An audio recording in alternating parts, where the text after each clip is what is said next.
This was the night of the long knives. On June 30th, 1934, a night cloaked in silence, betrayal, and blood. What began as a political purge would become one of the most chilling consolidations of power in modern history. And at its heart was a struggle for control between two of the most ruthless men in Germany, Adolf Hitler and Ernst Röhm. The Nazi Party's rise to power in Germany was rapid and ruthless. By 1933, Adolf Hitler had become chancellor. But even as he celebrated victory, cracks within the Nazi movement were already beginning to show.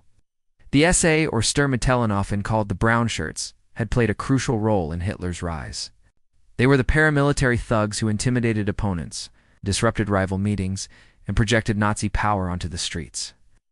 And at their head was Ernst Röhm, a loyal friend of Hitler, and one of the most powerful men in Germany. But Röhm's ambitions didn't end there. He envisioned the SA as the backbone of a second revolution. He wanted to integrate the German army into the SA and replace the traditional military elite with loyal Nazi fighters. To the German army, the Reichswehr, this was treason. And to Hitler, it was a threat. By 1934, the SA numbered over 3 million, far outmatching the professional army. Röhm's growing power and ambitions began to unsettle not only the generals, but key Nazi leaders like Heinrich Himmler, Hermann Göring, and Joseph Goebbels. Behind closed doors, they whispered of Röhm's disloyalty, painting him as a danger to the Führer himself. Hitler was at a crossroads. He needed the support of the army to solidify his dictatorship, especially with President Hindenburg nearing death. Ow. Röhm was not just a military liability, he was a political one. In late June, after weeks of planning, Hitler gave the signal. Operation Hummingbird was launched. On the morning of June 30th, 1934, Hitler personally arrested Röhm at a hotel in Bad Wiessee. What followed was swift and brutal. Over the next 48 hours, squads of SS men and Gestapo agents fanned across Germany, Audis. hunting Röhm's allies, former rivals, and anyone considered a threat. Some were dragged from their beds, others gunned down in the streets. Some begged, others defied, but most were executed without trial. By the time the purge ended, at least 85 people were officially dead. Historians believe the real number may be in the hundreds.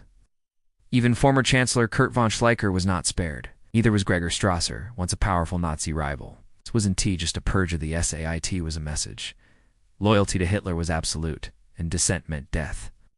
Röhm, once Hitler's comrade in arms, was offered a pistol in his prison cell to end his life. He refused.